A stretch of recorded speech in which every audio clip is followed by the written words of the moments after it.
ई आकाशवाणी गोरखपुर है। अब रउआ सभे सुकीर्ति अस्थाना से समाचार सुनी। केंद्रीय वित्त मंत्री निर्मला सीतारामन आज लोकसभा में 2023-24 का बजट पेश कैलेन। वहां के कहलें कि ये बेर का बजट समृद्ध और समावेशी भारत का परिकल्पना के साकार करेला। बजट में आय करदाता लोगिन के राहत दिहल गईल हवे। अब 3 लाख रुपया लेकर आय वाला मनई के कौनो कर नाही देवे के होई। 306 लाख रुपया लेकर आय वाला मनई के 5% के दर से कर का भुगतान करे के होई। 6 से 9 लाख रुपया लेकर आय पर कर का दर 10% और 9 से 12 लाख रुपया ले ई 15% हुई। 12 से 15 लाख रुपया लेकर आय वाला करदाता के 20% कर देवे के हुई। 15 लाख से ऊपर के आय पर आयकर का दर 30% हुई। नया कर व्यवस्था का विकल्प चुने वाले करदातन के 7 लाख रुपया लेकर आय पर कौनो कर नाही देवे के हुई। बजट में कृषि क्षेत्र खातिर कई गो महत्वपूर्ण घोषणा कईल गईल हवे। ग्रामीण इलाकन में एग्री स्टार्टअप्स खोले बदे कृषि बढ़ावा कोष स्थापित कईल जाई।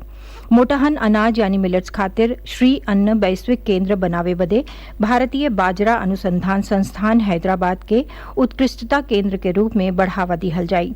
संस्थान सर्वश्रेष्ठ पद्धतियन अनुसंधान और प्रौद्योगिकी के अंतर्राष्ट्रीय स्तर पर साझा करी।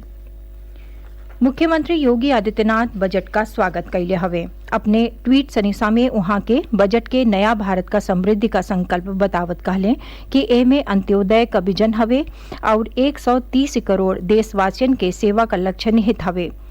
मुख्यमंत्री कहले कि ई बजट गांव, गरीब, किसान, नौजवान और महिला लोगन के सतही समाज के हर वर्ग के आशा और देश के समग्र उत्थान के अपेक्षा के पूरा करे वाला हो।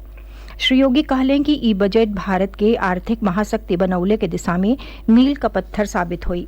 उप मुख्यमंत्री केशव प्रसाद मौर्य बजट के ऐतिहासिक बतौले। बनारस में पत्रकारन से बातचीत में वहां के कहलें कि बजट में हर वर्ग का खास ध्यान रखल गईल हवे।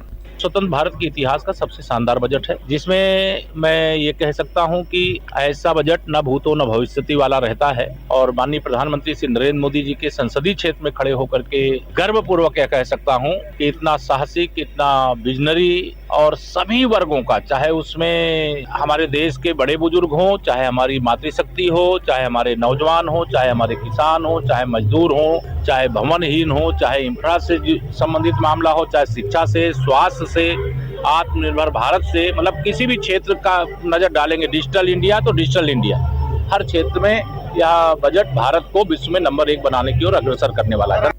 उप मुख्यमंत्री ब्रजेश पाठक आम बजट का स्वागत करत कहलें कि एहमे समाज के सज्जो वर्ग के कल्याण के ध्यान में रख के प्रावधान कईल गईल हो। समाज के कई गो वर्ग बजट का स्वागत कैले हवे। Indian medical association IMA Gorakhpur का सचिव डॉक्टर VN अग्रवाल कहले हवे कि बजट में स्वास्थ्य क्षेत्र के बुनियादी ढांचा के मजबूत कैले पर खास जोर दिहल गईल हो। सार्वजनिक स्वास्थ्य सेवाओं के लिए 15% से ज्यादा बजट बढ़ा दिया गया। 2 टियर सिटी और 3 टियर सिटी जो भी होंगी, इस पे ज्यादा ध्यान दिया जाएगा। यहाँ के अस्पतालों को और सस्ता करने का प्रयास किया जाएगा। तो इससे निश्चित तौर पे छोटे शहरों में ही पेशेंट अपना इलाज प्रॉपर तरीके से करा पाएंगे, उनको बड़े शहरों में रिफर करने की जरूरत नहीं पड़ेगी। इस तरह से अगर 2 टियर और 3 टियर सिटी में ज्यादा ध्यान दिया जाएगा तो वहाँ की भीड़ भी कम होगी। दूसरा, जो नर्सिंग कॉलेज बताया गया कि 150 से ज्यादा नर्सिंग कॉलेज खुलेंगे, तो निश्चित तौर पे हेल्थ सेक्टर में डॉक्टर की तो कमी है ही है, जो कि पिछले साल काफी हद तक काफी मेडिकल कॉलेज खुले हैं तो पूरी होने की संभावना है। पैरामेडिकल स्टाफ की बहुत बड़ी कमी है। तो जब 150 नर्सिंग कॉलेज खुलेंगे तो इससे पढ़े हुए बच्चे 3-4 साल में हमें लगेगा कि जो इस तरह के दक्ष पैरामेडिकल स्टाफ हम लोगों के पास नहीं है, वो निश्चित तौर पे हमारे पास मिलेंगे। कहीं ना कहीं से बेसिक रूट कॉज को देखा गया है और इस तरीके से ऐसा लगता है कि आने वाले कुछ वर्षों में डॉक्टर, पैरामेडिकल, अस्पताल तीनों की अच्छी सुविधाएं होंगी, जो कि जनता के लाभप्रद होगी। बनारस का चार्टर्ड अकाउंटेंट जय प्रवधानी बजट में आयकर दाता लोगिन के राहती दिहले का स्वागत कैले। मध्यम वर्ग को लाभ दिया गया है क्योंकि उनकी जो आमदनी 7 लाख रुपए तक जो है वो कर मुक्त हो गई, टैक्स फ्री हो गई। और हमको याद करिए 5 साल पहले जब सेकंड मोदी का टर्म आने वाला था तो उन्होंने 5 लाख तक छूट दे दी थी, 2.5 से 5 कर दी थी, जब 5 से 7 लाख कर दी। तो ये बहुत बड़ा तोहफा दिया है मध्यम वर्ग के लिए। देखिए GDP इन्होंने 5.9% बताई है और जीडीपी आगे चल के जो है बढ़ती चली जाएगी। और फिजिकल डेफिसिट मेन होता है, फिजिकल डेफिसिट भी 4.5% आगे रखेंगे। और जीएसटी में कोई बदलाव नहीं किया उन्होंने खास।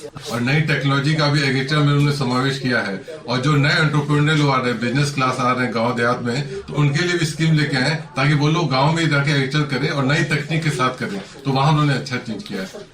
मुख्यमंत्री योगी आदित्यनाथ आज सिद्धार्थनगर जिला में आयोजित 5 दिवसीय सिद्धार्थनगर महोत्सव के समापन समारोह के संबोधित कैले। श्री योगी सांसद खेल महाकुंभ के समापन कार्यक्रमों में शामिल भैले। एवं से मुख्यमंत्री गोरखनाथ मंदिर पहुंचले।